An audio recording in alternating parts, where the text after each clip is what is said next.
nyakubahwa Minisitiri w'Uburezi, nyakubahwa Umunyamabanga Leta ushinzwe ikoranabuhanga, imyuga n'ubumenyingiro, nyakubahwa Umunyamabanga wa Leta ushinzwe amashuri abanza n'ayisumbuye, nyakubahwa Umunyamabanga uhoraho wa Minisiteri y'Uburezi, namwe abanyamakuru ndagira ngo mbasuhuze mwiriwe kandi tubaha ikaze muri Minisiteri y'Uburezi.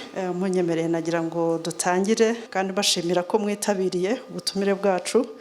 Twabatumiye kugira ngo tuganire cyangwa se tubatangarize ibijyanye n'uko amashuri yatangiye ndetse n'ibijyanye n'ishyirwa mu myanya ry'abarimu.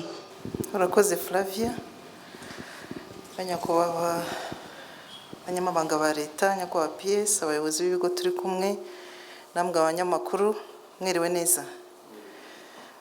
Turabashimira ko mwitabiriye ubutumire bwacu mukaza kugira ngo tuganire, kuko muri abafatanyabikorwa ba mbere mu kumenyekanisha gahunda ziri mu burezi, uko uburezi buhagaze uyu munsi, kandi nzi ko n'ubundi musanzwe mubikora, ariko twasanze ari byiza yuko mugomba no kubona amakuru yisumbuye mutagombye kujya gushakisha cyane, ahubwo natwe ubwacu tukayitangira.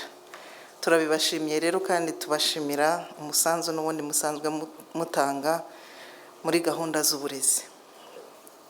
Uyu munsi twifuje guhura namwe kuko igikorwa cyo gufungura amashuri gisa naho ari iki gikorwa cyafunguwe nyuma ugereranije n'ibindi bikorwa mu gihugu, guhera igihe icyorezo cya coronavirus cyageze mu Rwanda, nk'uko n'ubundi bikorwa by'amashuri ari byo byafunze mbere, no gufungura twaje nyuma kubera ko uburezi bureberera abantu benshi cyane kandi bo mu byiciro bitandukanye, abato n'abakuru, ku buryo kandi babarizwa mu gihugu cyose, kuko iyo uvuze ngo urafungura ikintu kimwe ntabwo biba bireba igihugu cyose. Ubwo ndavuga mu zindi gahunda zaba iz'iterambere cyangwa iz'ubuzima rusange bw'igihugu, ariko iyo uvuze amashuri uba uvuze buri munyarwanda wese urebye. Niyo mpamvu guhera kuri 16 z'ukwa gatatu nibwo amashuri yafunze, murabyibuka, mbere y'uko n'igihugu gifata gahunda yo gufunga ibikorwa byose muri rusange. Ariko nk'uko inama y'Abaminisitiri yo kuri 25 yabitangaje, yasabye Minisiteri y'Uburezi gutangira gufungura amashuri mu byiciro, kandi nk'uko mwabibonye icyiciro cya mbere cyatangiye ku itariki ya 2 z'uku kwezi, ni ukuvuga ngo bamaze ibyumweru 2 bageze mu mashuri, hanyuma icyiciro cya 2 kikazatangira ku itariki ya 23, ubwo no kuvuga icyumweru gitaha, kwa mbere y'icyumweru gitaha. Ariko za kaminuza zitandukanye zo zatangiye gufungura guhera hagati mu kwezi kwa 10. Bivuze ngo nk'uko twabisabye n'iyo nama y'Abaminisitiri, tugenda dufungura mu byiciro kugira ngo tubanze turebe icyiciro cya mbere cyagiye byagenze gute, cya 2 kiraza bigenze gute. Akaba ari no muri urwo rwego muri iki cyumweru hatangiye gahunda yo gupima abana mu mashuri atandukanye mu byiciro byose byatangiye. Ubu Minisiteri y'Ubuzima ibinyujije mu kigo cyayo cya RBC iri kugenda ifata ibipimo bitandukanye mu gihugu kugira ngo abana bazagaruke. Icyiciro cya 2 kizaza mu cyumweru gitaha tube tuzi neza yuko icyiciro cya mbere cyatangiye nta kibazo kibayeho. Ni ngombwa kandi ko tunabagaragariza, kuko muribuka ko abantu benshi bari bafite impungenge bibaza batese abana bazagaruka ntibazagaruka, cyangwa se abarimu benshi bashobora kuba baravuye mu mwuga w'uburezi bakaba baragiye mu bindi bikorwa. Ni byiza ko tunabaha n'imibare y'uko ubu bihagaze mu mashuri. Urebye ku cyiciro cy'abanyeshuri bamaze kugaruka mu cyiciro cya mbere, umujyi wa Kigali bari kuri 85% mu mashuri abanza, ni ukuvuga bya byiciro byatangiye ku itariki ya 2. Intara y'Amajyepfo iri ku gipimo cya 94.5, intara y'Amajyaruguru 89.3, intara y'Iburasirazuba 89.2, intara y'Iburengerazuba bakaba ku gipimo cya 84.2. Muri rusange ku cyiciro cy'amashuri abanza yatangiye tukaba dufite 89%. Bivuze ngo hari abana 11% tutarabona bagaruka mu ishuri, ariko n'ubundi kugira ngo hatazagira umwana ucikanwa, Minisiteri y'Uburezi ndetse n'abandi bafatanyabikorwa bari mu bukangurambaga bwo kugira ngo abana bagaruke mu ishuri. Iyo tugiye ku cyiciro cy'amashuri yisumbuye, umujyi wa Kigali abana bagarutse mu ishuri, ubwo umujyi wa Kigali ni mu mwaka wa 3 wayisumbuye, umwaka wa 5 n'umwaka wa 6 TVET ndetse na TTC. Tuvuze umujyi wa Kigali abamaze kugaruka ni 85.4%, mu majyepfo 92.1%, amajyaruguru 93.5%, Iburasirazuba 92%, hanyuma Iburengerazuba 89.4%. Ikigeranyo rusange kikaba 91% by'abana biga mu mashuri yisumbuye bagarutse mu mashuri, ariko nk'uko mubibona haba ku cyiciro cy'amashuri abanza haba no ku cyiciro cy'amashuri yisumbuye. Ku mashuri abanza haje umwaka wa 5 wa 6, usanga umujyi wa Kigali ari wo ugaragaza umubare munini w'abana bataragaruka mu ishuri. Bishobora kuba biterwa yenda n'imirimo ishobora kubiboneka abana bashobora kuba baragiyemo, tukaba tubasaba namwe ko mwajya mu murimo wanyu mukora, mwajya mushishikariza n'ababyeyi kurekura abana no gukurikirana iby'abana baherereyemo, ariko natwe tukaba twarabifashe nk'inshingano gukangurira ababyeyi ko abana bagaruka mu mashuri. Ntabwo twarebye ku ruhande rw'abanyeshuri gusa, ahubwo turashaka kugaragaza n'ibipimo by'abarimu bagarutse mu mirimo. Ku cyiciro cy'amashuri abanza umujyi wa Kigali hamaze kuza 96%, mu majyepfo 97%, amajyaruguru 96%, Iburasirazuba 93%, hanyuma Iburengerazuba 94%. Mu gihugu cyose abarimu bakaba baritabiriye kugaruka mu kazi ari 95.2% mu mashuri abanza.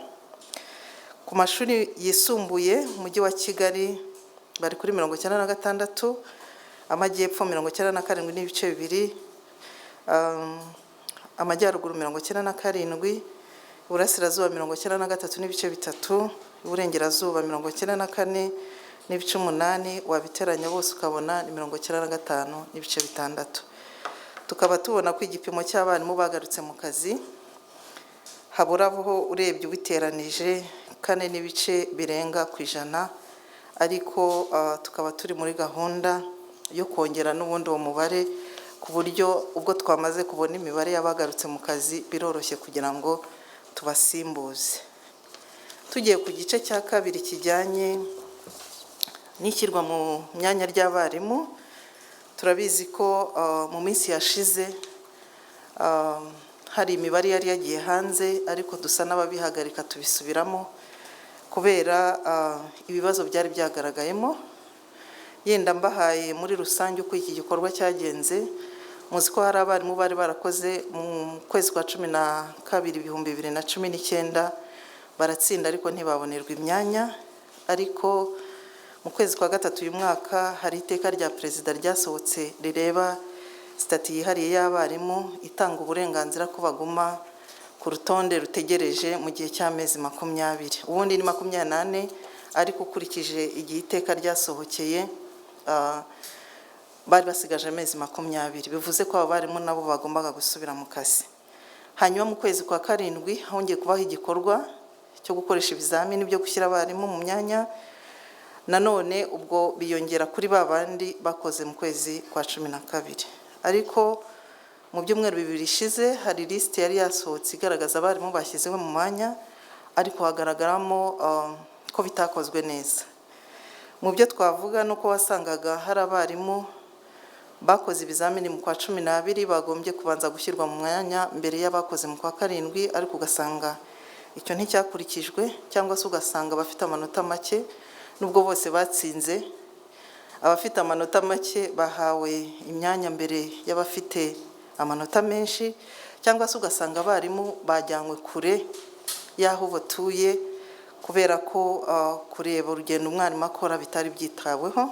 Ibyo rero byasabye ko dusubiramo, ndetse twari twagiye tubona n'abasaba ubuvugizi bw'uko byakosorwa, ariko dushatse gukosora duhereye ku bagaragaje ikibazo dusanga ntibishoboka, biba ngombwa yuko tubisubiramo byose. Ni ukuvuga ngo gushyira abarimu mu kazi twarongeye dutangira bushyashya, niyo mpamvu aho kugira ngo birangire mu cyumweru kimwe nk'uko twabitaganyaga byafashe ibyumweru 2.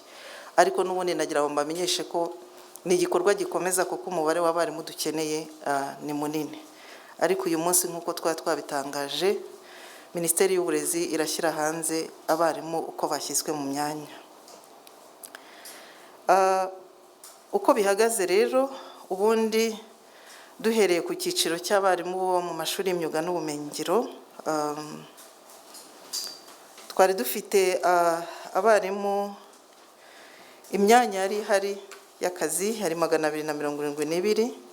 Abarimu bakoze ibizamini, bo bakoze mu kwezi kwa 7. Iyo urebye mu mashuri y'imyuga n'ubumenyingiro, ntabwo icyiciro cy'abakoze mu kwa 12 2019 kibareba, bo bakoze ikizamini cyo mu kwezi kwa 7 gusa. Ariko naho ya makosa yari yagaragaye n'ubundi yaragaragaye, bisaba ko bisubirwamo.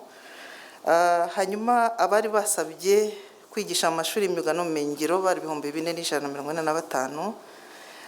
Abarimu bagaragaye babaye bemerewe gukora ibizamini ba 3404. Hanyuma abakoze ibizamini ni 1442, abatsinze baba 344, hanyuma abandi 1078 bari batsinzwe. Hanyuma abangaba bose bo mu mashuri y'imyuga n'ubumenyingiro bashyizwe mu myanya, kuko ubushize lisiti zisohoka hari abatari babonye aho bajya mu bigo, ariko uyu munsi aba bose bo mu mashuri y'imyuga n'ubumenyingiro bahawe amashuri bazajya kwigishamo. Tugiye ku mashuri abanza n'ayisumbuye mu bumenyi rusange, ni naho byasabaga akazi kenshi kuko twari dufite abakandida benshi bakeneye gushyirwa mu myanya, kuko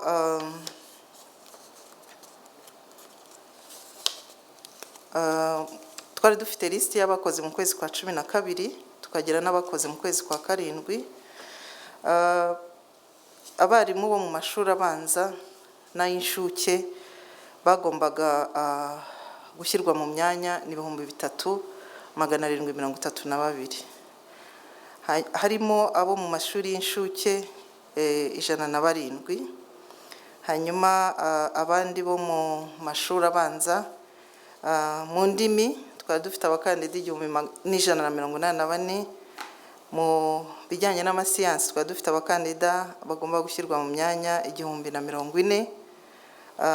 Mu yandi masomo twari dufite 5. Mu bijyanye n'ubumenyi bundi bujyanye social and religious studies bari 1396, nk'uko twari tubivuze bakaba ari 3732. Iyo urebye rero abarimu bakenewe ubundi bose hamwe twari dukeneye abarimu 10839, bivuze ko abangaba 3732 bagombye guhita bashyirwa mu myanya, ariko turaza gusobanura impamvu bose batashyizwe mu myanya none, ariko ari igikorwa kigikomeza nk'uko nari mbivuze. Muri ba bakandida rero abashyizwe mu myanya uyu munsi ni 2673.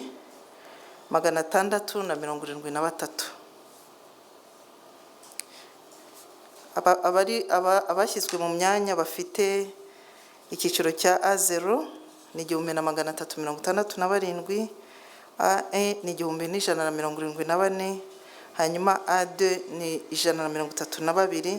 Nk'uko nari mbivuze bose hamwe abashyizwe mu mwanya bakaba 2373, ariko hasigaye abandi 1372 batarashyirwa mu myanya, barimo 972 bafite A0, abafite AE 382 n'abafite A2 18. Icyakurikijwe rero mu gushyira abakandida mu myanya, twabanzaga tukareba mu karere basabyemo, ku myanya basabyemo bagahabwa umwanya.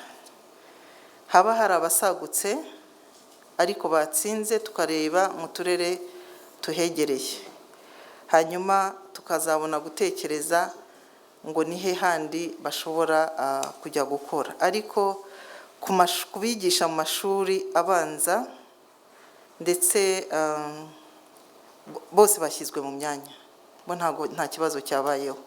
Ahubwo iyo tugeze mu mashuri yisumbuye hazamo aba basigaye batabonye imyanya, kandi tuvuga ko tukikeneye abarimu, byatewe n'uburyo bwagiye butangazwa n'uturere bakeneyemo abarimu.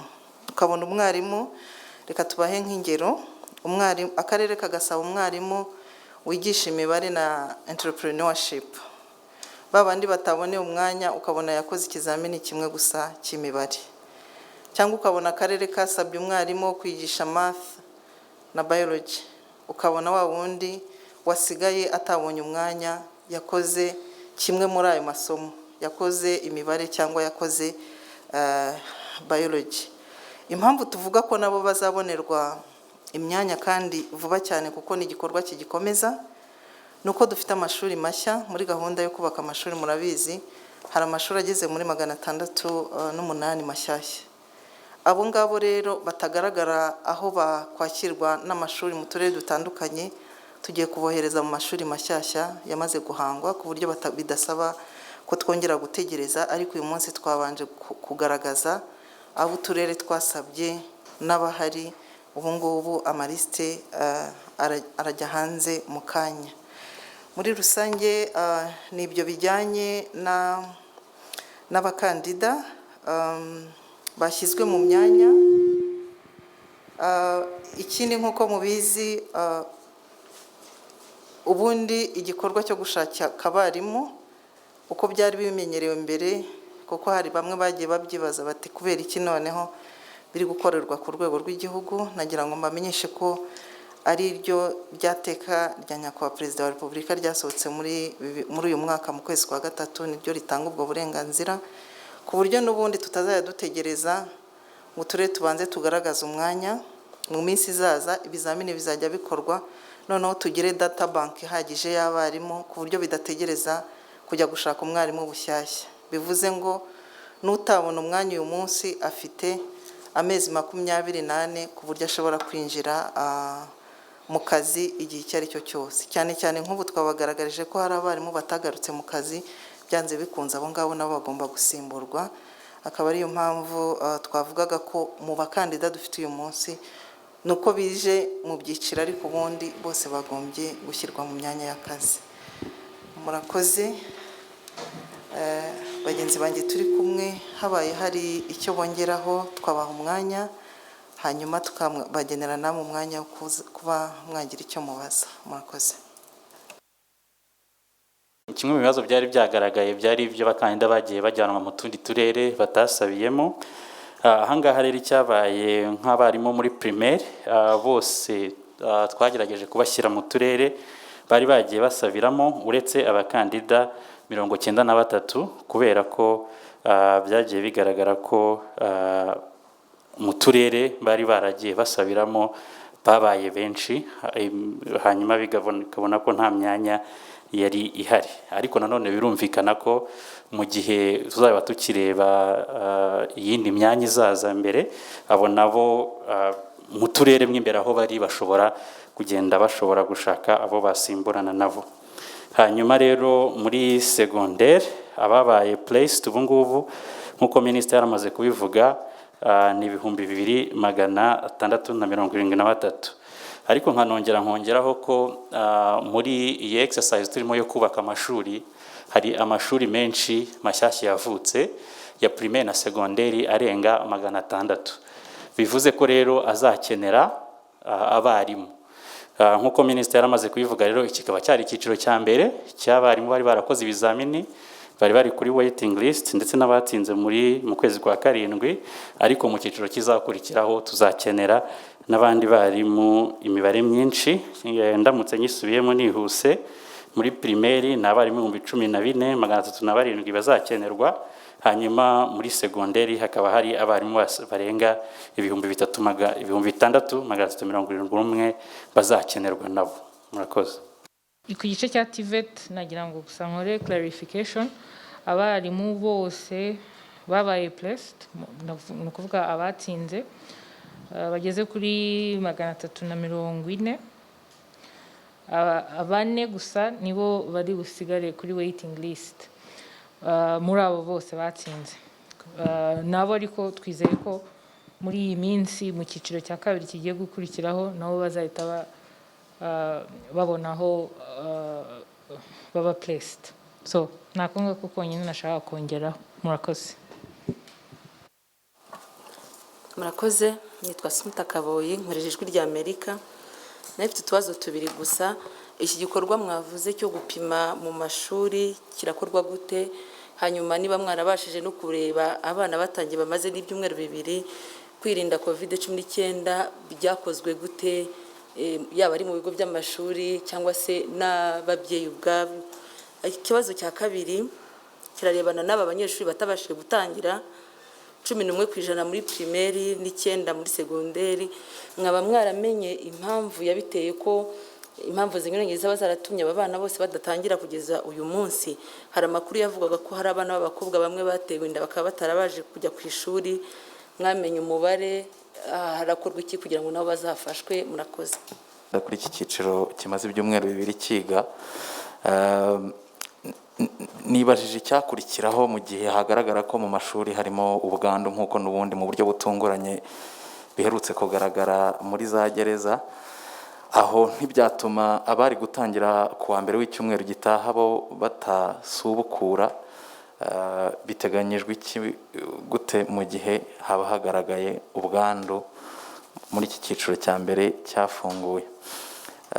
Nifuzaga no kubaza, hari amashuri amwe namwe mu karere ka Kirehe by'umwihariko mu murenge wa Mahama, ndatekereza ko minisiteri bizi ko hari aho batafunguye nabo kubera icyo kibazo cy'icyorezo cya COVID-19. Ho gahunda yabo bihagaze bite kugeza magingo aya ngaya?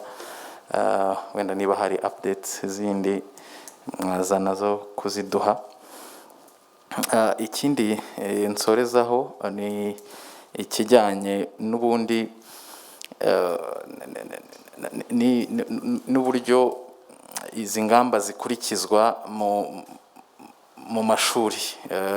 Ese mubona amashuri yubatswe, ibyumba by'amashuri byubatswe n'umubare w'abanyeshuri bakeneye kwiga koko ingamba zo kwirinda COVID-19 haba mu byumba by'amashuri haba aho abanyeshuri barara? Mubona bizashoboka cyane cyane ku kijyanye n'intera mu gutangira byavuzwe ko ikeneyewe hagati? Murakoze. Murakoze nyakubahwa minisitiri. Nanjye mfite ibibazo bigera kuri 3. Ndahera ku kijya gusa n'icya dive cy'ibyumba by'amashuri. Nitwa Gabriel Imana iriho muri Isango Star. Ikibazo cy'ibyumba by'amashuri mu minsi yashize hari ibigo by'amashuri twasuye batugaragariza ikibazo cy'uko ibyumba by'amashuri bari bafite ubwabyo byamaze kuba okipe ku buryo kwakira abandi banyeshuri bigoye cyane. Ese hari uburyo buhari runaka mwabigiye bazakiramo ikindi cyiciro cy'abanyeshuri benda gusubira ku mashuri bitewe n'ikibazo cy'ibyumba by'amashuri bikeya? Ikindi kibazo cya kabiri, hari icyo mugarutseho cy'abarimu bashyizwe mu turere batasabye. Ese ko hari abagaragaza ko batazabasha kujya gukorera muri utwo turere bitewe n'uburyo bwo kuba basiga imiryango butaboroheye, utwo turere ntidushobora kuzagira ikibazo cyo kubura abarimu? Twakire New Times, then tube dusubitse iki cyiciro banze basubize ibyo. Murakoze. Nitwa Edwin Ashimwe muri The New Times. Nifuza kubaza kuri clarification y'umubare w'abarimu bakenewe ubu ngubu. Ikindi ni update kuri construction. Ubu ngubu kugeza ubu ngubu hamaze kubakwa ibyumba by'amashuri bingana bite, bikomparinga gute na target uyu mwaka? Murakoze. Murakoze nyakubahwa minisita, ndumva babajije ibibazo byinshi, twasubiza ibyo ngibyo then tukaza kureba niba twafata ikindi cyiciro. Murakoze. Duhereye ku kibazo cya mbere cyabajijwe na Asumutakaboyi, wabazaga uko igikorwa cyo gupima kiri gutegurwa cyangwa kiri gukorwa. Ubundi twabiteguye dufatanije na RBC na Minisante nk'uko nabibasobanuriye. Abagomba gupimwa bose mu gihugu ni 3,000, harimo abanyeshuri 2,500 bo mu mashuri abanza n'ayisumbuye n'abanyeshuri 500 bo muri za kaminuza zitandukanye. Ntabwo dupima abanyeshuri bose, no kugenda bafatamo bake bake kugira ngo barebe muri rusange uko bimeze. Ni igikorwa kigomba gukorwa muri iki cyumweru, byatangiye uyu munsi. Ubwo n'ubundi Minisante igitangaza amakuru ntabwo bizayoberana uko bizabihagaze mu mashuri. Hanyuma mwabajije ikibazo cya kabiri, muti kwirinda mu mashuri murabona bihagaze gute? Buriya ntangira navuze ko amashuri ariyo yafunze bwa mbere, ariko anafungura bwa nyuma y'ibindi bikorwa, kubera ko gufata abantu ukabashyira kuri gahunda ihamye yo kuvuga ngo ntimwegerane, ntimukoraneho, mwambara agapfukamunwa, ntimukine, ni ibintu bisaba imbaraga nyinshi cyane. Muri rusange barabyubahiriza, n'utwo dupfukamunwa baradufite, ariko bitabujije ko bisaba no guhwitura. Ikindi twavuga, sinzi n'undi wigeze kugikomozaho, buriya byose biterwa n'imiterere y'ishuri. Amashuri yose ntabwo asa. Ushobora kuvuga ngo ahantu bacururiza ibyo kurya bigende gutya, byose bakabikora kimwe, ariko mu mashuri biterwa n'ishuri uko ringana n'abanyeshuri barigana, kuko nk'uko mu mabwiriza twavugaga ngo abana 23 mu ishuri, hari aho twageze dusanga bidashoboka. Ariko ubu ngubu icyo dukora, ngira ngo na hamwe mwarabibonye, nuko abana bicara ari babiri, umwe akicara ku ruhande rumwe, undi akicara ku rundi, ku buryo utavuga ngo uko twabiteganyaga byarubahirije 100%, kimwe n'andi mabwiriza, ndetse niko bimeze. Nyuma y'uko bemereye n'imodoka gutwara abantu bose bakagenda bicaye, kuba abana bakwicara ku ntebe ari babiri twasanze bitaba imbogamizi, ariko byose tuzabigaragarizwa n'ibipimo turi gufata uko bizabihagaze. Hanyuma kumenya impamvu hari abana bataje, ntabwo turabona impamvu nyazo, kuko ubwo icyo twabanje gukora ni ukubona iyi mibare, noneho igikurikiyeho ni ukumenya utaje ninde, ari hehe, byagenze gute, bitabujije koko ko tuzasanga n'abana bagiye batwara inda muri ibi bihe barimo. Imibare imwe turayifite, ariko ntabwo dufite imbumbe yayo yose mu gihugu, kandi ni igikorwa gikomeza. Hanyuma kuri Dive wayo yabajije icyakurikiraho haramutse hagaragaye ubwandu. Hakurikiza amabwiriza twasohoye hamwe na Minisante, kuko ayo mabwiriza asobanura neza mu gihe mu ishuri habonetse umwana urwaye bigenda gute, mu gihe mu kigo habonetse abana benshi barwaye bigenda gute.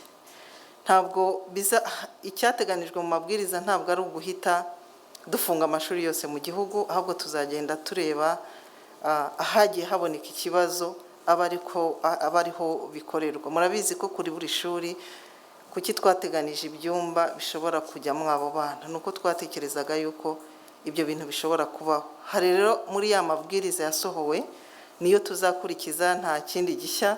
Tuzakurikiza amabwiriza, tuvuge ngo hababonetse, byumvikane ko niba mu kigo habonetse abana benshi, abandi bagombaga kujya muri icyo kigo bazabanza babe baretse, tubanze dukemura ikibazo cyagaragaye, kuko ntabwo twakohereza y'abandi bana kandi koko ikibazo cyagaragaye, ahubwo aho cyabonetse bizagenda gute. Ubwo ibyo ngibyo biraturuka mu bisubizo tuza kubona, ariko turizera yuko bitaza kutubera bibi, ariko biranashoboka. Ariko nibiramuka bibaye tuzakurikiza amabwiriza nk'uko yateguwe. Hanyuma mwabazaga ku kijyanye n'abana begereye iriya nkambi ya Mahama, ndaza gusaba nyakubahwa umunyamabanga wa leta aze kugisubiza, kuko yagiye aba mu nama zagiye zibiganirwaho nk'uko mwabivuze ntabwo byakorwa Minisiteri y'Uburezi itabirimo, araza kuguha amakuru yisumbuyeho. Hanyuma ku kijyanye ni uburyo ingamba zikurikizwa nuko ibyumba byubatse cyane cyane intera ngira ngo nanabikomojeho, buriya bigendana n'ishuri ku rindi, ariko icyo tutarenzaho ni abana barenze 2 ku ntebe y'ishuri, ariko aho bishoboka ko yicara ari umwe aricara ari umwe, ariko hari amashuri ugeraho ugasanga bidashoboka utewe n'uko bimeze. Ikindi twakongeraho, ibyumba bishyashya ntabwo birarangira byose, hariho n'uwaje kubaza amakuru, ubwo turabaha na update y'aho tugeze uyu munsi. Ariko ubundi buri kigo turafatanya tugakora isuzuma, tukareba dufite umubare uyu n'uyu, dufite abanyeshuri aba n'aba, twabikora dute, ariko ntabwo bisa byose nk'uko bigaragara mu mabwiriza, bigenda bitandukana bitewe n'ishuri. Hanyuma Gabriel wa Isango Star, ikibazo cy'ibyumba by'amashuri byamaze kuzura, ndagira ngo muhe update. Buriya nabyo byubakwaga mu byiciro bitandukanye.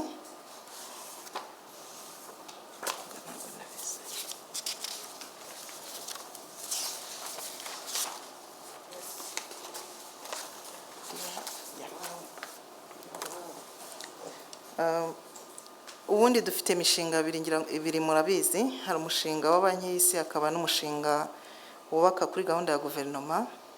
Murabizi mbere tujya gutangira n'ubundi twahuriye muri iki cyumba tubaha amakuru, twihaye intego y'amezi 3, ariko nk'uko twaje guhura n'imbogamizi zijyanye n'ibikoresho cyane cyane byavaga hanze y'igihugu, bituma hazamo kudindira ntitwubahiriza igihe twifuzaga, ariko ubu icyo twishimira nuko noneho ibikoresho byose biri mu gihugu, ahubwo igikurikiraho no kwihutisha imirimo.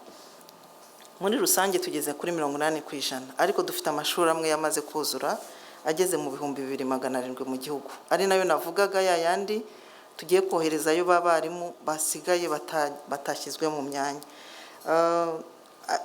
Icyo cyari igice cya mbere cy'umushinga wa banki y'isi. Igice cya kabiri kiri muri 76%, hanyuma kuri gahunda ya guverinoma naho tugeze hafi 70%. Muri rusange nimuzajya munareba benshi bageze ku cyiciro cyo gusakara, uretse ya mashuri ageretse niyo akiri inyuma, ku buryo yo tuvuga yuko bizageza mu mpera z'umwaka kugira ngo abe yabonetse. Ikibazo cyabajijwe nanone na Gabriel, n'abarimu bajya mu turere batasabye.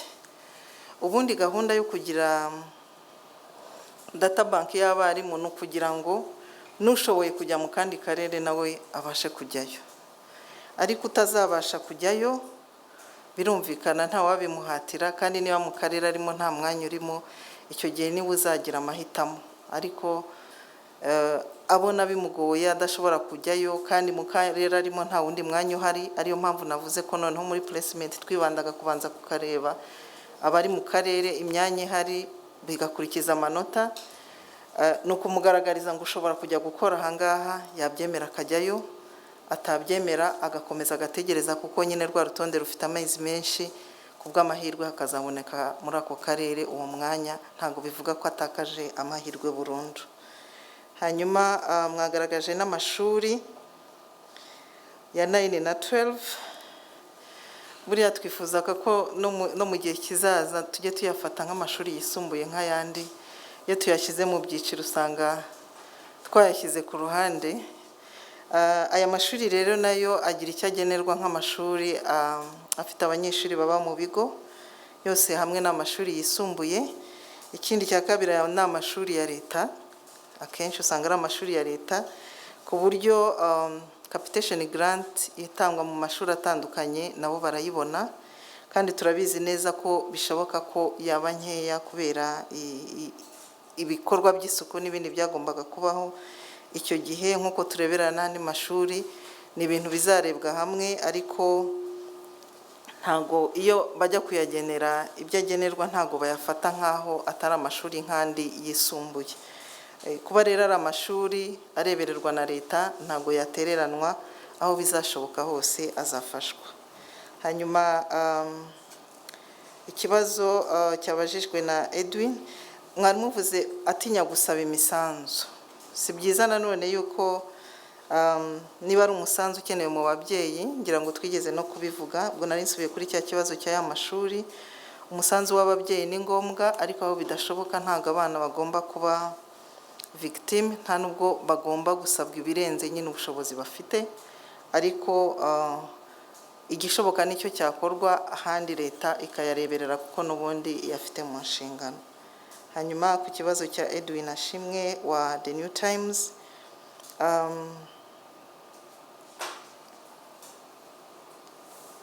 sinzi niba ikibazo nacyanditse nabi. Imibare y'abarimu bakenewe kugira ngo tutaza kongera kugutera urujijo, ndasaba umunyamabanga wa leta nawe nabyo yongera gisubiremo neza kugira ngo muyumve, agaragaze abakandida bari bahari uyu munsi naba abashyizwe mu myanya naba abasigaye batarashyirwa mu myanya naba, ariko n'ubundi imibare y'abarimu bakeneye nayo ni iyi ngiyi. Murakoze, munyemereye namuha umwanya nawe akagira icyo abivugaho. Ngahera kuri kiriya kibazo bari bavuze cya Mahama, ariko nk'uko mubizi muri kariya gace hari ibibazo bya covid muri iriya nkambi y'impunzi hari, akaba ariyo mpamvu hari hafashwe icyemezo rero cy'uko kubera ko abanyeshuri benshi bajya kwiga muri iryo shuri baba bavuye mu nkambi y'impunzi, hari hafashwe icyemezo cy'uko baba baretse kujya kwiga mu gihe n'ubundi twari dutegereje iriya fezi yo ku itariki 23. Ubu ngubu rero icyabaye nuko dufite teams zihuriyeho na Minisiteri y'Uburezi ndetse na local government bari hariya kugira ngo batwigire neza uko abo banyeshuri basubira ku ishuri. Iyo niyo status rero, kubera ko birumvikana hari abanyeshuri benshi, ariko nanone hariyo ibyumba bitandukanye kubera ko hari main school hakaba na satellite school. Aho ngaho ubwo rero bikeneye ko abantu bicara neza bakareba imibare y'abanyeshuri bahari ndetse naho bajya. Aho ngaho niko bimeze. Hanyuma rero mvuze ku mibare y'abarimu bakenewe, reka mbisubiremo kugira ngo byumvikane neza.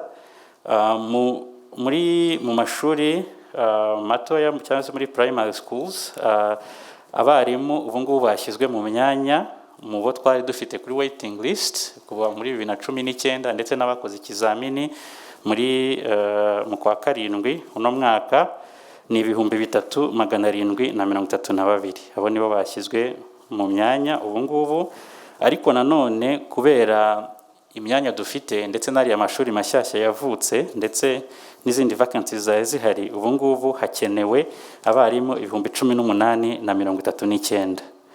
Ubwo bivuze ko abasigaye 14307 ariyo gap dufite mu barimu b'amashuri abanza.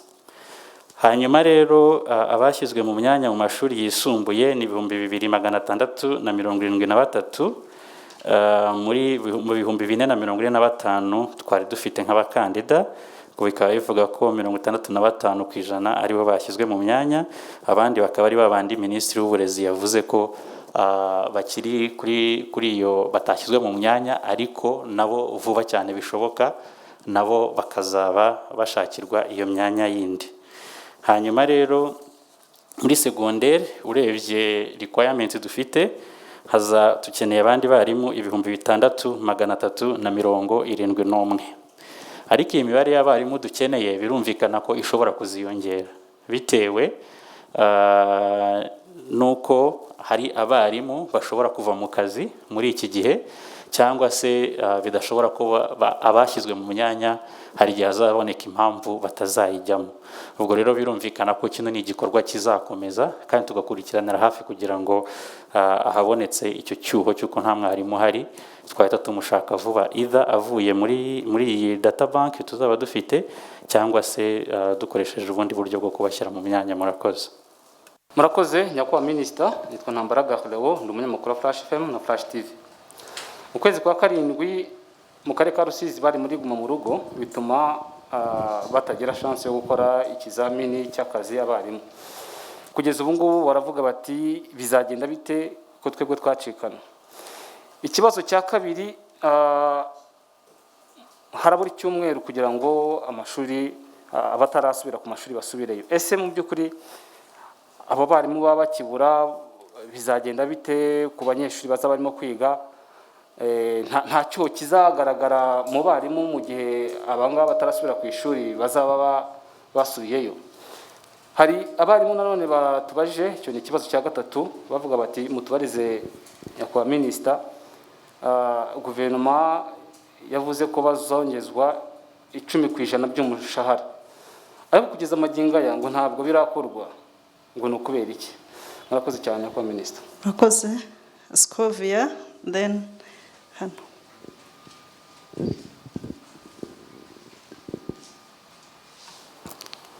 Murakoze nyakubahwa minisita, nitwa Scovia Mutesi, ndi umwanditsi w'ikinyamakuru Mama urwa Gasabo. Ikibazo cyanjye gishingiye ko mwavuze ko noneho gushyira abarimu mu myanya bikozwe neza, ariko twakwibaza ngo habaye iki gishobora kuba hari baha umuntu akazi utari watsinze, uwatsinze ntakabone. Iryo kosa ryabaye ryari irihe? Ese ryakemutse rite kugira ngo n'abari batakaje icyizere kubashyira mu myanya bongere kugira icyizere ko noneho bizakorwa neza, kuko cyateraga ikibazo cyarangiye? Ikibazo cyane cya kabiri kirabaza ku bijyanye n'amashuri mpuzamahanga asa nkaho yemerewe kwakira abana kugeza no kuba inshuke, mu gihe amashuri atari mpuzamahanga yaba yigenga n'aya leta ababyeyi bafite navuga ngo ubushobozi buke batabasha kwishyura Cambridge, abana babo bakaba batiga. Murakoze. Murakoze. Nitwa Jean Claude Ntawitonda, nkorera Imvaho Nshya. Ikibazo cyanjye kiragaruka ku mashuri abanza n'aya nayini ya leta. Hari bamwe mu bayobozi b'ibigo by'amashuri twaganiriye batubwira ko amafaranga ya capitation grant basigaye bahabwa ubu ngubu ari 30%. Yayo bahabwaga nayo n'ubundi bari bazi yuko ari make, bumvaga atabahagije agera kuri 30%. Wenda nubwo bumva ibibazo byabiteye, ariko ngo bagowe no kuba babona ibikoresho by'ishuri, ibikoresho bijyanye no kwirinda covid. Ese nka Minisiteri y'Uburezi muri ibi bihe tugomba kwirinda nabo bakirinda, murateganya gukorera iki amashuri bizagaragara ko adafite ubushobozi? Murakoze.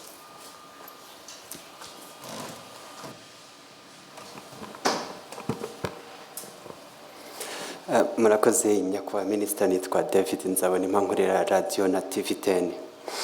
Ikibazo mfite nyakubahwa minisitiri, mwagaragaje ko hari abarimu haba muri segonderi no muri primaire bagera kuri 4% bataritabira akazi, ku buryo mwanafashe n'umwanzuro wo kubasimbuza. Ese kugeza ubu ngubu baritwa nk'abataye akazi, barasezeye?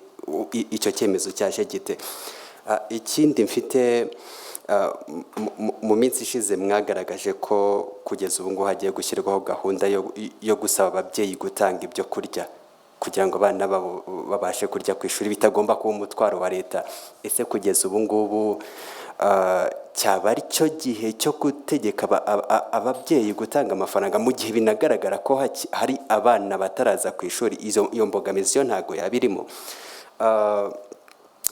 Kugeza ubu ngubu n'imibare mwagaragaje mwerekanye ko abarimu bagera ku 107 mu basaga 3,000 nibo bagomba kuza kwigisha mu mashuri y'incuke. Ese ko kugeza ubu ngubu hari abavuga ko abana b'incuke babura amashuri ari benshi kurenza ubushobozi bw'amashuri abakira? Ese kugeza ubu ngubu haba hari uburyo bwo gutekereza kongera ibyumba byakira bene abo bana? Ndibaza n'abansubikiye. Murakoze. My name is Magnus from Tarifa. My question is particularly on school infrastructure. Due to COVID-19, we experienced one of the biggest challenges of how to conduct academic instructions virtually. It was seen or discovered that there is lack of content, lack of proper infrastructure for, we're talking about technological infrastructure, for schools across the country, both higher education and lower education. now that we're exposed to this national challenge, what discussions have you held and to what extent are we not going to face this problem again? My second question is on a very difficult situation of a large group of Rwandans who never got the chance to complete their schools or academic instructions, but they went ahead into the workforce for a long period of time, to the extent that when you look at their experience, they can even beat someone who has a master's or a PhD. But they wish to go back to school and complete their academic courses. But the nature of setting of the academic environment does not allow them into the academic environment. When you ask universities, the requirements do not allow them in. It's very complicated. The requirements are too hard and complicated. When you look at advanced countries, such kind of people can even go directly into a master's program. But for us here, it is even harder even to get to undergrad. Why are we exposing ourselves to missing out an opportunity of people who have a vast knowledge of experience in terms of work, but they just need to sharpen their knowledge through an academic setting? Can you discuss this issue, or can you share ideas or views, what you think about this issue and what can be done?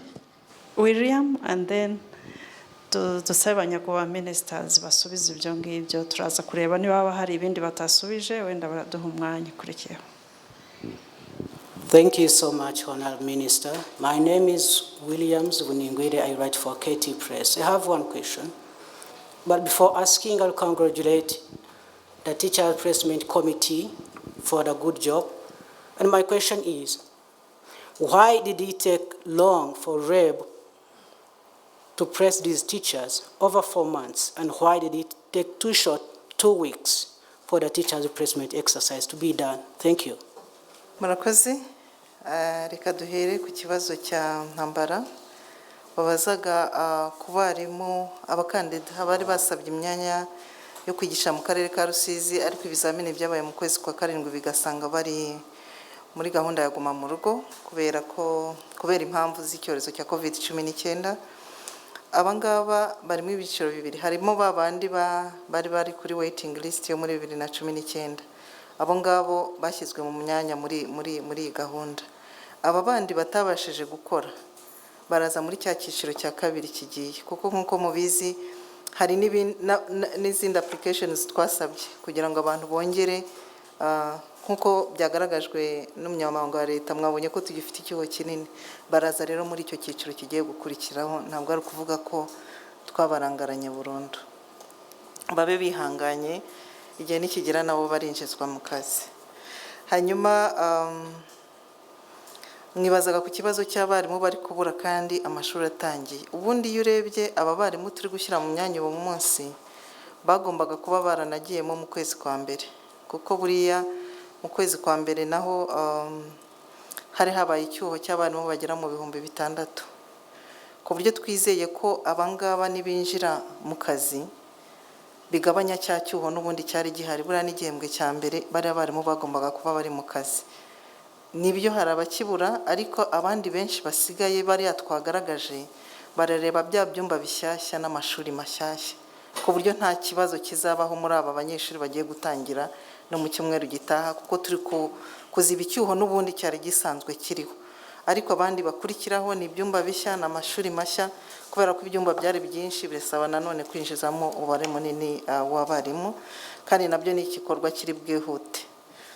Hanyuma ku bibazo bya Scovia yabajije ati habaye iki gushyira mu myanya abataratsinze. Nuko yabajije nyine abataratsinze gusa, ariko amakosa yagaragaye yari menshi. Ntabwo buriya navuzemo bike, hari nk'abagaragaye bafite amanota bataratsinze bashyizwe mu myanya, abandi bashyizwe mu myanya bafite amanota yo hasi, abafite ayo hejuru basigaye. Hagaragayemo ibibazo byinshi cyane, ariko uyu munsi nyine ni nayo mpamvu twabihagaritse. Byari kuba ikibazo ahubwo iyo tubireka bigakomeza gutyo, ariko bigisohoka ikibazo kikigaragara byarahagaze. Kumenya ngo habaye iki byanze bikunze ni uburangare bw'ababikoze cyangwa n'indi mpamvu itaramenyekana. Icyiza ni uko ikibazo cyagaragaye hakiri kare bataranabona n'amabaruwa bashyira mu kazi, kandi icyiza kirenzeho ni uko byahise bigarurwa noneho bigakosorwa. Bitavuze yuko tuzatanga n'umwanya kugira ngo undi waba atishimiye uko byakozwe nawe abone umwanya wo kuba yabaza atese kuki byagenze gutya. Ariko ubundi amakosa yari yagaragaye cya gihe, murabyibuka byasohotse kuwa gatanu, kuwa gatandatu tuhita tubihagarika, ku buryo ntago habayemo igihe kinini cyo kuvuga ngo byagiye birarenga. Hanyuma ku kibazo kijyanye n'amashuri mpuzamahanga, ngira ngo n'izindi bwabyo rirabyivugira, ni mpuzamahanga ntabwo ari amanyarwanda, bagendera kuri gahunda mpuzamahanga.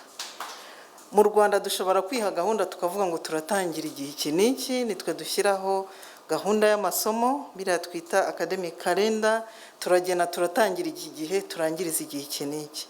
Ntabwo byari kuba byiza rero kubuza aba bakurikira gahunda mpuzamahanga gutangirira igihe abandi batangiriye, kuko nk'uko tutagena igihe batangirira ntitugene n'amasomo biga, byari bigoye kugira ngo uvuge ngo turababujije bazatangirira igihe kimwe n'abakurikira gahunda y'igihugu, kandi gahunda y'igihugu tuyifiteho control. Nta yindi mpamvu yatumye bariya batangira. Mujye munadufasha kubisobanura byo guhabwa inyito itariyo, ko ari uguha agaciro abanyamahanga.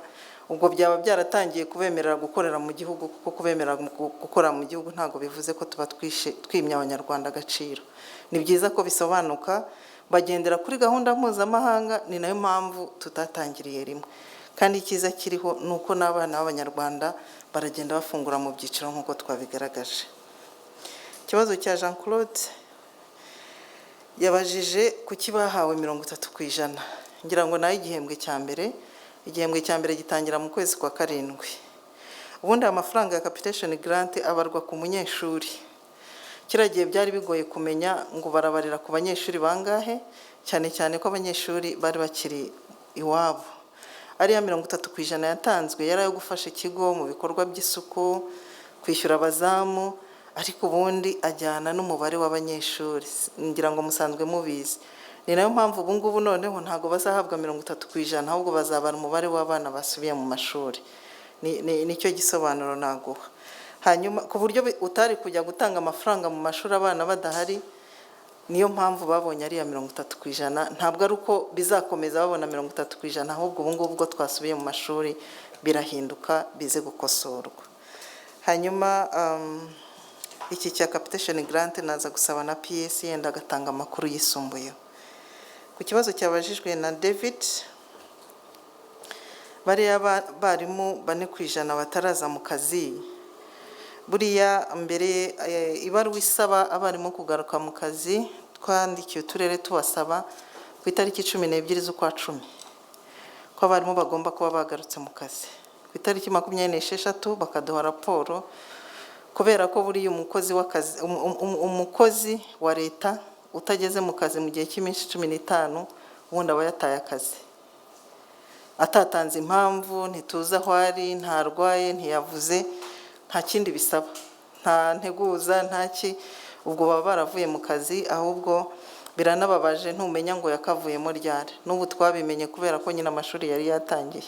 Ushobora gusanga n'ubundi twari tumaze amezi yose duhemba umuntu wavuye mu kazi k'ubwarimu hashize amezi n'amezi, ariko ifunguro ry'amashuri ryahise ribitugaragariza ku buryo bahita bavamo, noneho tukongeramo abandi. Gushyiramo abandi si ikibazo, kuko nyine ya minsi 15 yararenze. Ubundi twari twabasabye kugaruka mu kazi ku itariki 12.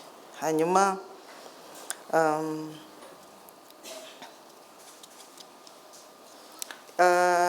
mwabajije ku cyo gusaba ababyeyi gutanga umusanzu. Sinzi niba mwari muzi iriya gahunda yo kugaburira abana ku ishuri uko ikorwa. Niba mubizi, hari umusanzu leta itanga. Uwo musanzu ntabwo uzahagarara, n'ubundi leta izakomeza ubutange, ndetse leta yaranawongereye, kuko noneho aho kureba abana bigaga mu mashuri yisumbuye, ubu tugiye kureba abana bose biga amashuri abanza n'ayisumbuye. Bivuze ngo, kandi turabizi ko abana biga mu mashuri abanza ni nabo benshi, uzasanga ahubwo leta yarakubye inshuro zirenga 2-3 amafaranga yatangwaga muri gahunda yo kugaburira abana. Ariko ubundi uko gahunda yari yubatse, dufatanya n'ababyeyi. Icyo dusaba ni uko umubyeyi abyumva ko ari itegeko, atari uko ashatse. Gutanga rwa ruhare rwe, bagafatanya na leta gufasha wa mwana mu myigire. Buriya iyo ureba kugaburira umwana ku ishuri, ababyeyi bari bakwiye no kubyishimira, ahubwo koko bakadufasha. Kandi nta nubwo dusaba umubyeyi gukora ibirenze ibyo ashoboye, kuko nta kiguzi runaka kizajyaho tuvuge ngo uratanga aya ngaya byanze bikunze. Ahubwo bizaba ari uburyo butandukanye, ufite icyo atanga cy'ibiryo agitange, ufite umuganda atanga utange. Ni uburyo butandukanye n'ubundi byari bisanzwe bikorwamo, ariko wasangaga ababyeyi babifata nk'aho atabikoze nta kibazo. Ni ukugira ngo ahubwo tumukangurire ko rwa ruhare rwe koko ari ngombwa kandi ari itegeko, ariko ntabwo bikuyeho inshingano za leta zo kuzakomeza gutanga wa musanzu. Kandi nk'uko nabivugaga, uwo musanzu koko wariyongereye ku ruhande rwa leta. Ku kibazo cy'amashuri y'inshuke babura, twavuze 107 uyu munsi, ariko nagira ngo mbabwire ko dukomeza iyo gahunda, kuko tunishimira yuko byibuze guhera uyu mwaka abarimu bo mu mashuri y'inshuke bemerewe noneho kujya ku rutonde rw'abakozi ba leta bakagenerwa n'umushahara. Ubundi wasangaga ari ababyeyi bishyira hamwe bagafasha mwarimu, ariko leta yabifashe muri gahunda gusa, ntabwo turagera ku gipimo cyiza. Uyu mwaka twemerewe abarimu 580, ariko buri mwaka bazagenda biyongeraho. N'ubundi twafasha abangaba 107 kuko nibo twabonye, ariko n'abandi 300, icyuho kirimo cya 300 n'abandi barenga nabo bazinjiramo ubu ngubu. Ariko uko imyaka yiyongeraho, leta izajya yongera uwo mubare w'abana nk'uko yongera ibyumba byo kwigiramo, kuko ubundi wasangaga duhera kuri primaire ibyumba ari bikeya. Uko twongera umubare w'ibyumba, niko n'umubare w'abarimu uzajya wiyongera. Uko byari bisanzwe rero bigiye guhinduka.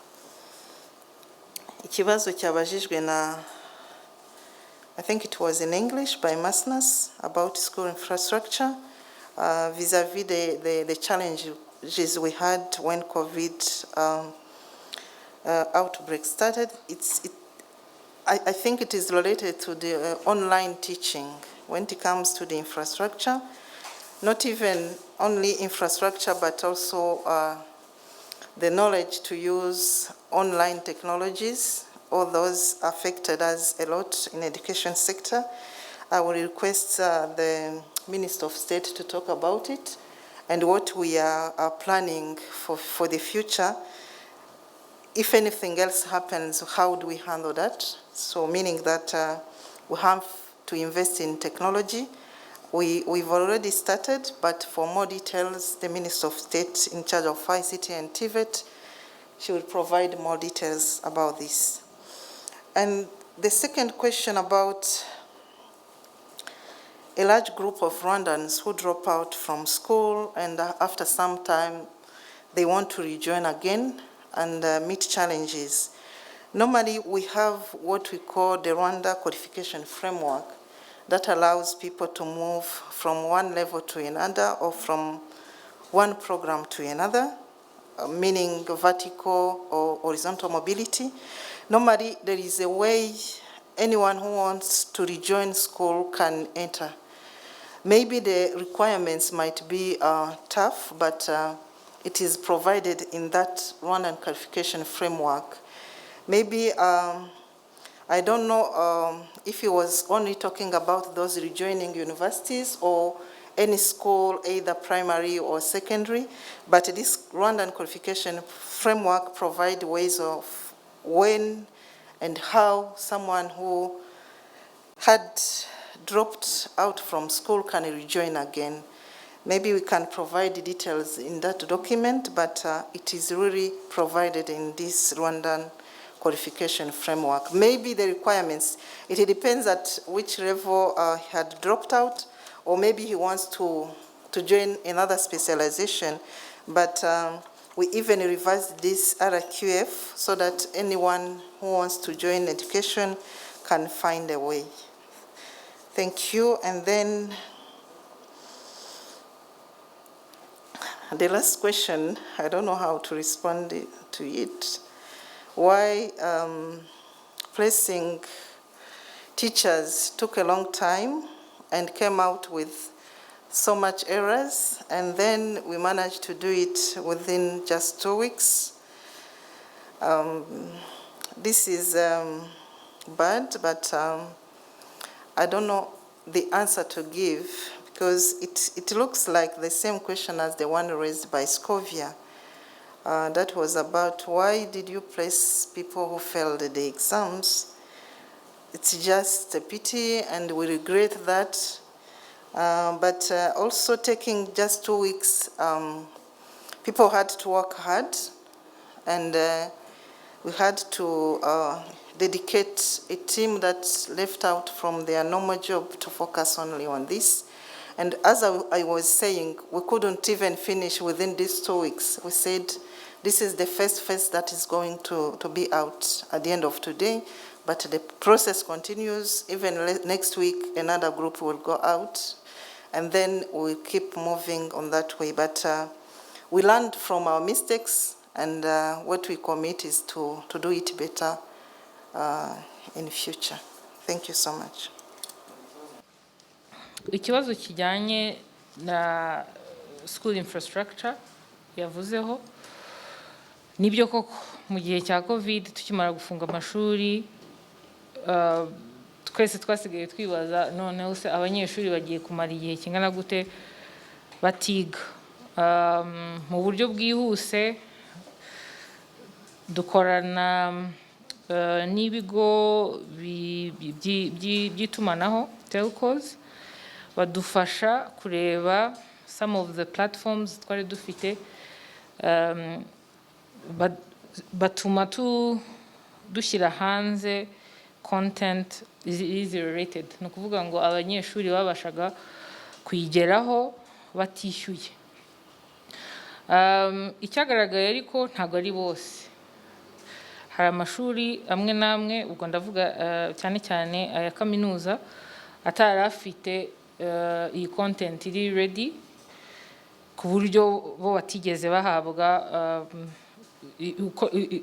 iyi opportunity yo kugira ngo content yabo ibe yaba rated ariko kuri primaire na secondaire REB yari yariteguye kuva kera content yabo yari digitized yose ndetse ababyeyi abarimu abanyeshuri babishoboye bo bahise batangira kujya bayikoresha hiyongereho icyo ngicyo ariko kubera yuko tuzi ko abanyeshuri bose batari bafite ibikoresho by'ikoranabuhanga ubwo ndavuga mudasobwa cyangwa se za telefone n'ibindi hiyongereho ko na radio ndetse na televiziyo zimwe na zimwe zidufasha zigatangira kujya zinyuzaho aya masomo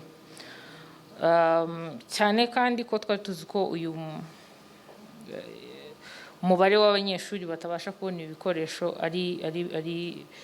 ari munini ikindi kibazo cyagaragaye cyari kuri abarimu cyangwa se abantu batiteguye gutanga iyi content ni kuvuga ngo yaba n'amashuri hari amashuri yatwandikiye akavuga ati twe tugiye gukomeza twigisha online ukagaragara ko nabo batiteguye kubera ko abarimu ntago bigeze babitozwa mu buryo bwo gutanga aya masomo noneho hakoreshejwe ikoranabuhanga yabajije ati se ibi bintu nibyongera kuba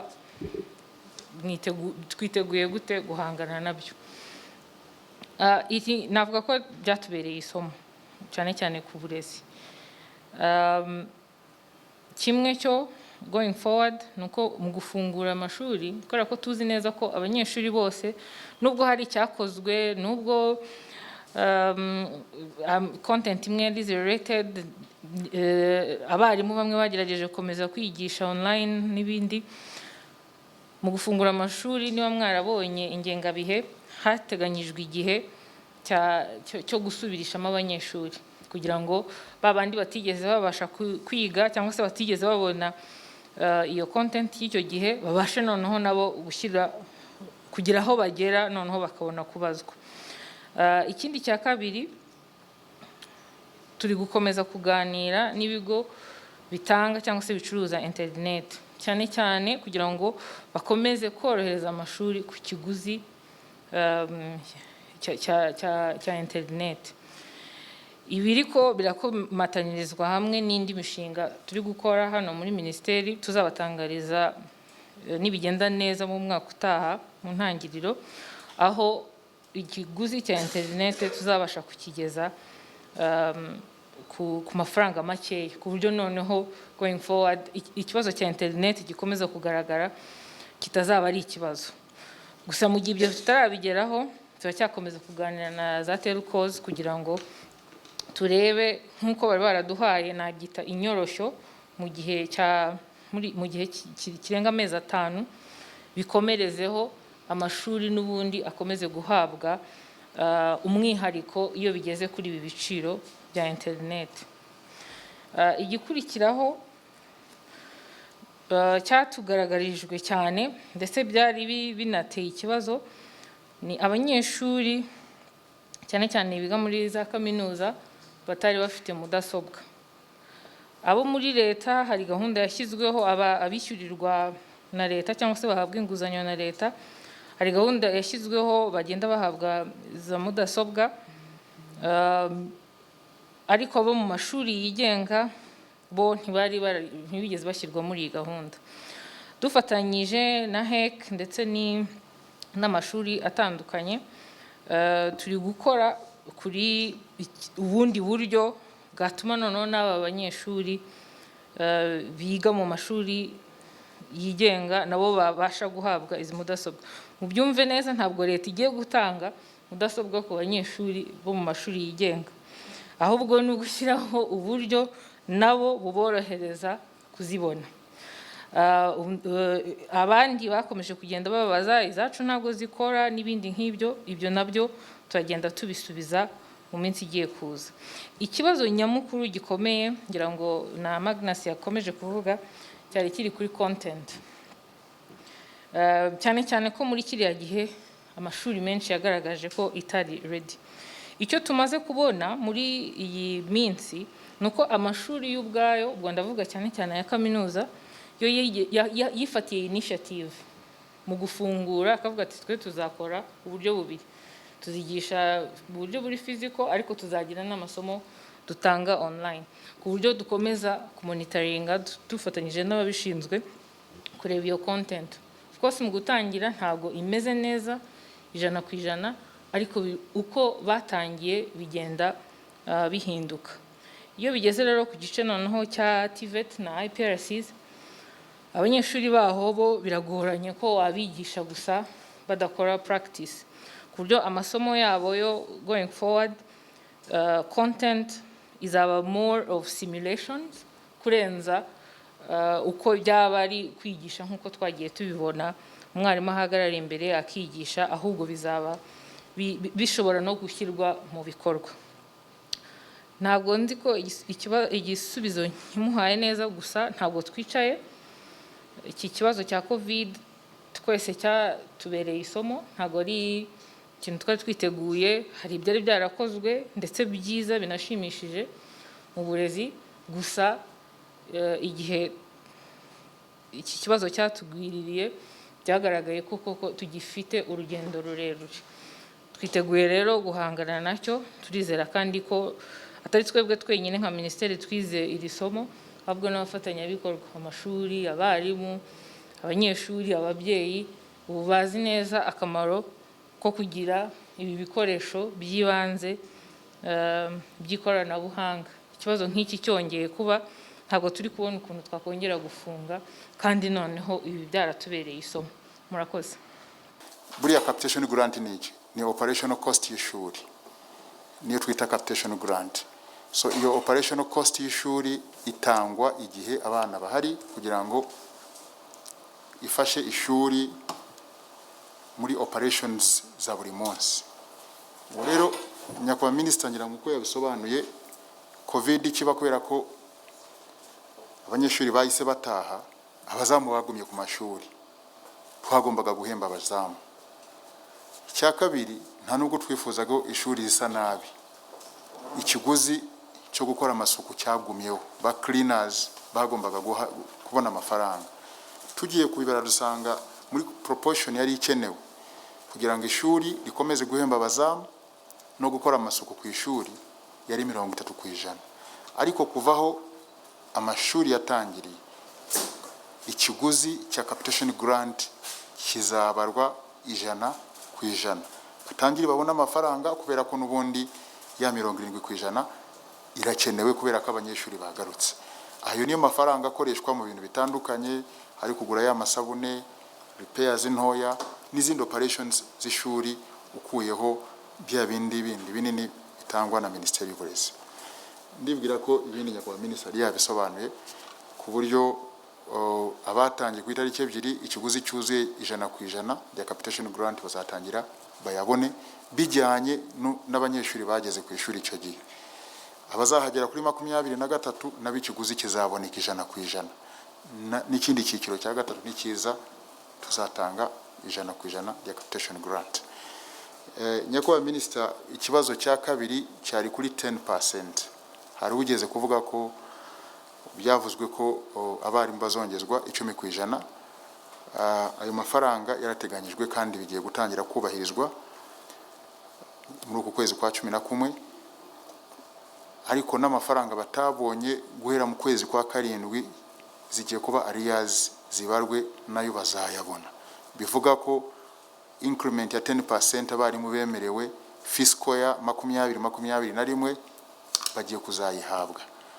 Icyabaye ntabwo bayise batangira ntabwo bayabonye mu kwa 7 fiscal ya itangira, ariko bagiye kuyabona muri uku kwezi kwa 11 moving forward, n'ibirarane by'ukwezi kwa 7, kwa 8, kwa 9, kwa 10 abazaba bari mu kazi babihabwe.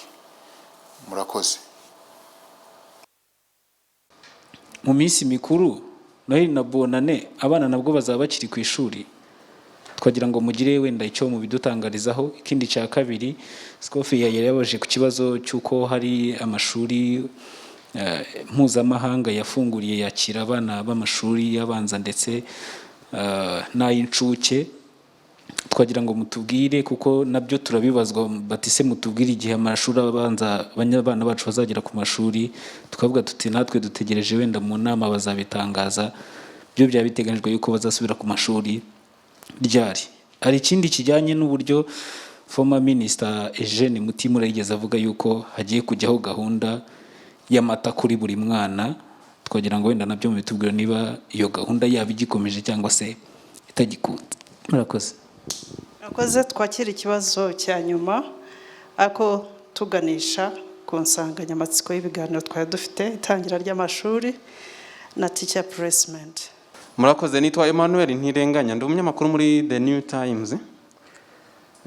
Hari ikintu mwari muvuzeho kijyanye n'amashuri y'inshuke, muvuga ngo hari abarimu 500 uyu mwaka bazajya donc bazaba deployed muri nursery schools. Mwatubwira nka budget ubu ngubu igiye kujyamo mu bijyanye no guhemba abo barimu, ariko nicyo byaba bivuze ku bijyanye no guteza imbere buriya burezi, donc primary education. Mutubwire n'abarimu bari bahari bahembwa na leta, noneho ubu ngubu donc mbere yuko hajyaho 500 budget yari ihe, donc kugira tumenye implications z'iki gikorwa. Murakoze. Nitwa Gabriel Imana iriho, umunyamakuru wa Isango Star. Ikibazo nshaka kugarukaho ni ikibazo nari nabajije ntasobanukiwe neza, mushobora kuba wenda mwacyumvise uko nta kivuze. Nabajije ku kibazo cy'ibyumba by'amashuri. Abayobozi ba bimwe mu bigo by'amashuri bavuga ko byamaze kuba bikeya ku buryo bafite impungenge zo kubona aho gushyira abandi banyeshuri bazaza ku ishuri tariki ya 23.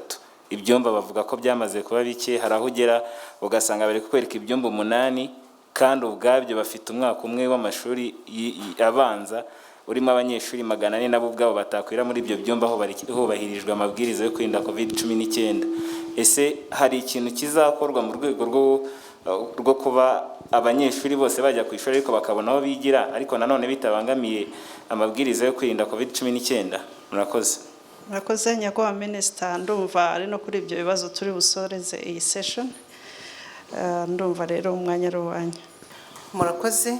Duhereye ku bibazo byabajijwe na Ibarusha Impuhwe wa BTN, ku ku kibazo cy'abana bazaguma ku ishuri kuri Noheli na Bonane, ngira ngo ntabwo bimenyerewe ariko buriya bishobora kuzabaho. Buriya turi mu bihe bidasanzwe, ngira ngo twaranabivuze amashuri atangira ko abantu dukomeza kubifata nk'ibihe bidasanzwe. Nta nubwo byari bisanzwe ko tumara amezi 8 noneho turi kumwe nabo mu rugo. N'ubu ngubu rero tuziga mu buryo budasanzwe, ariko byose nyine biraterwa uko dufungura, ni nayo mpamvu tudafungurira icyarimwe. Icyo ndaza kugihuza n'ikibazo cya kabiri yabajije cy'abana biga mu mashuri y'incuke n'abo mu cyiciro cya primaire ya mbere, ya kabiri n'iya gatatu. Dushatse nyine bose twabohereza ku ishuri icyarimwe, ubundi twe nicyo cyatunogera nyine tugafungura amashuri abana bose bakagenda.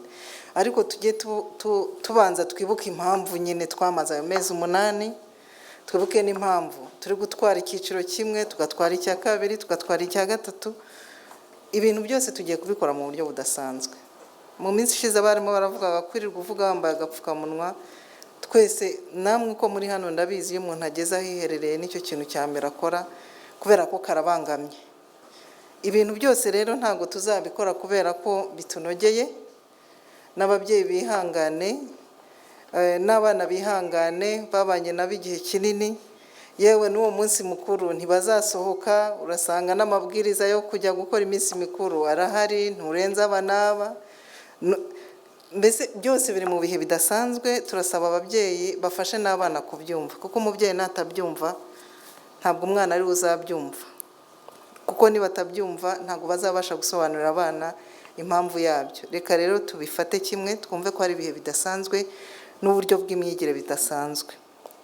Gahunda y'amata ku bana, nigeze kubabwira yuko na leta y'u Rwanda, guverinoma yafashe icyemezo ko abana bose bagomba gufata amafunguro.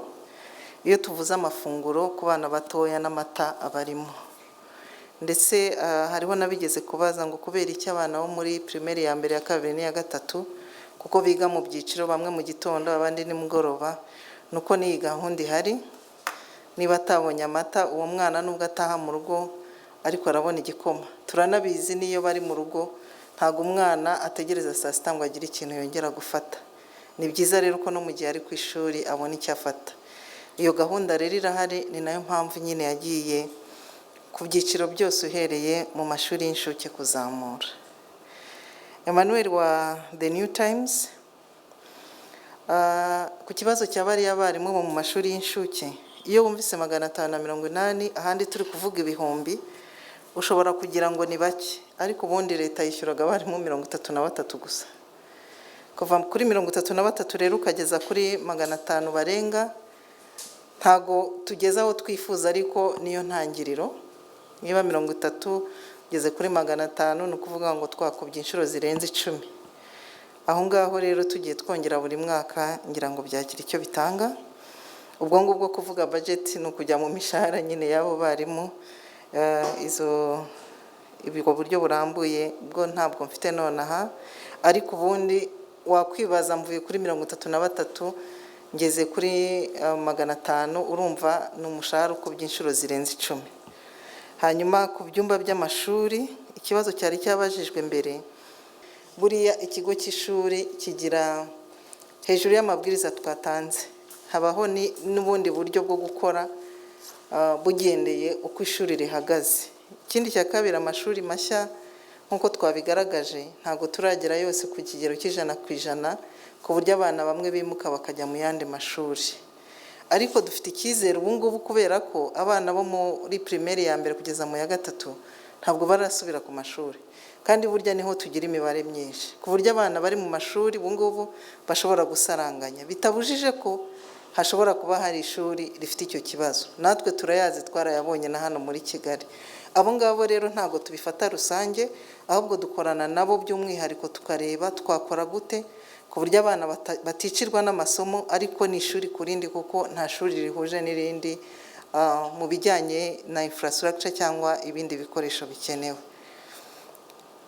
Hanyuma nongeye kugaruka kuri cya kibazo mbere y'uko yenda tugana ku musozo, ngarutse kuri cya kibazo kigeze kubazwa ku ku 10% by'abarimu. Nk'uko PS yabivuze, ubundi akarere niko gategura imishahara kakayizana bakabona kuyihabwa. Mu gutegura rero twaje kubimenya nyuma y'uko mu gutegura imishahara batagiye bongeraho rya 10%, ariko aho bimenyekaniye noneho muri uku kwezi mu mpera zako bazabona yandi y'uku kwezi, ariko na bya birarane byose ku buryo bazanabibona. Ngira ngo ntange n'ubutumwa kugira ngo abarimu babyumve. Nyakubahwa Perezida wa Repubulika arifuza kuzaganira nabo mu minsi iza, kubera ko abarimu ni icyiciro kidasanzwe gifitiye igihugu akamaro. Umukuru w'igihugu nawe abiha agaciro, murabyibuka yanabahaye ubutumwa ku munsi wabo, kandi arateganya no kuzaganira nabo mu minsi iza. Bivuze ngo bizaba mu buryo budasanzwe kubera ibihe turimo, ariko abarimu babyumve yuko umukuru w'igihugu abatekereza kandi ashima akazi bakora ko kurerera igihugu. Buriya uburezi ni umutima w'igihugu, ni nayo mpamvu nawe abiha agaciro. Babe bazi ko mu minsi iri imbere azabagezaho ubutumwa bwihariye, anabashimira umurava n'urukundo bakomeje mu kugaragaza mu kurera abana b'igihugu. Murakoze.